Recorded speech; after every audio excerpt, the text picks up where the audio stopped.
It's about 6:17, time now for what's trending. It's a way of quitting a job that most of us only dream of. A group of fast food workers arranged the letters on the sign outside of Burger King to express their true feelings. The Burger King himself would definitely disapprove of the sign created by his underlings, saying, "We all quit. Sorry for the inconvenience." And that was the message outside this Lincoln, Nebraska Burger King. What did upset the staff here, though, were the working conditions they described, like a broken AC in the kitchen that pushed temperatures into the 90s. And after one manager gave her 2 weeks' notice, so did 8 of her staff. It was at the end of that period that their message to management went up, with a sorry for the inconvenience to their customers. And that sign went viral with people sharing different opinions about the move online.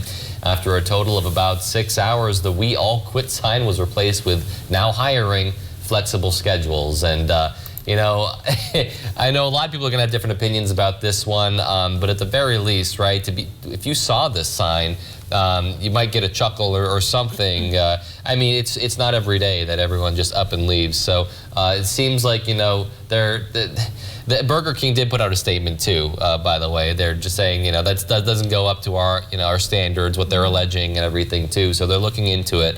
But, you know, definitely a sorry situation for them, and hopefully people didn't go too hungry that day. Yeah, that's really interesting how they went about that there.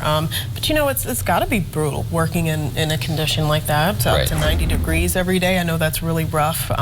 So hopefully, you know, maybe they can handle it right. Maybe they can go back and just kind of, you know, make sure they treat them the right way, kind of thing. So. Yeah, or at least the next people to come on in. Right. Yeah, boils down to AC issues. It's kind of crazy to think. And I know before I came here, I mean, I worked at a box factory back home, at a wonderful factory that I did get to work in to earn some money. And yeah, I mean, obviously it was hot in there. I mean, there were days it was like 90s, but I do know they definitely took safety very seriously with making sure people had plenty of water and everything else. But yeah, I mean, it can get hot, and unfortunately not every job can be air conditioned. Right. Yeah, that's really interesting. Well, that was one of the first of that quitting fashion, I guess you could say. So you could be one of the first everyday citizens to go to space.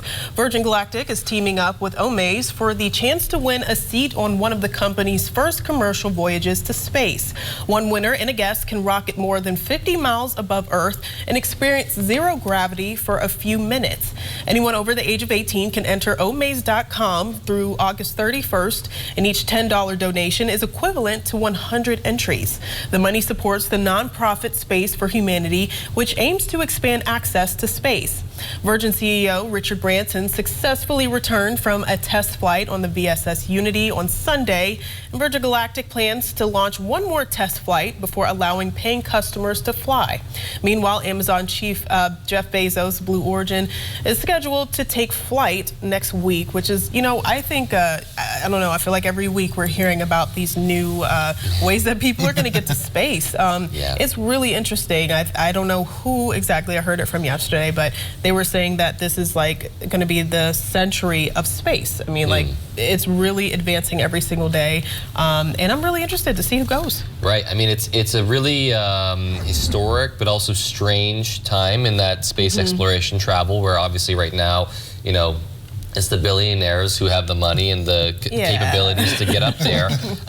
However, you know, it would be cool in our lifetime to see, you know, just regular people like us and you all looking at home, and, you know, being able to buy a ticket for, you know, somewhat affordable price to go up and experience that, even for a few minutes, like you said, you know, just to be up there in zero gravity floating around. I wonder what that would be like. Right. Yeah, maybe doing a live shot from that space spaceship up there. But it might be challenging. Camera floating around your live view pad, which is what we used to go live, would be interesting as well. Unfortunately, we don't have enough time to keep talking about this. So if you're outdoors in the Utah wilderness, better keep an eye on the sky for falling fish. And no, it's not some biblical plague. It's a high-flying effort used to restock the Great Salt Lake State's lakes. Utah's Division of Wildlife Resources recently used planes loaded with fish to restock around 200 high-elevation lakes in a single week. The division says it's a highly effective method with a high survival rate that's been around since the 1950s. And they say one plane can deliver 35,000 free-falling fish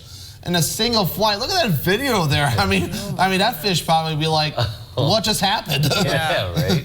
Yeah, let's look at that. I can only imagine. It's crazy video to look at.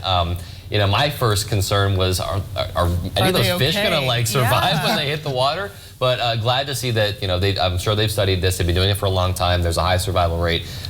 So, you know, it's good to see them doing that. But it's just, I wonder, you know, with the meeting with the guy who had this idea, and everyone probably looked at him really Like, he's weird. crazy. And he's like, guys, I'm telling you right now, like, this is going to work. But and it sure did. Yeah, I would never think of this as a way to do it, but, you know, as long as the fish are okay and Yeah. the lakes are stocked, well, you know, it works.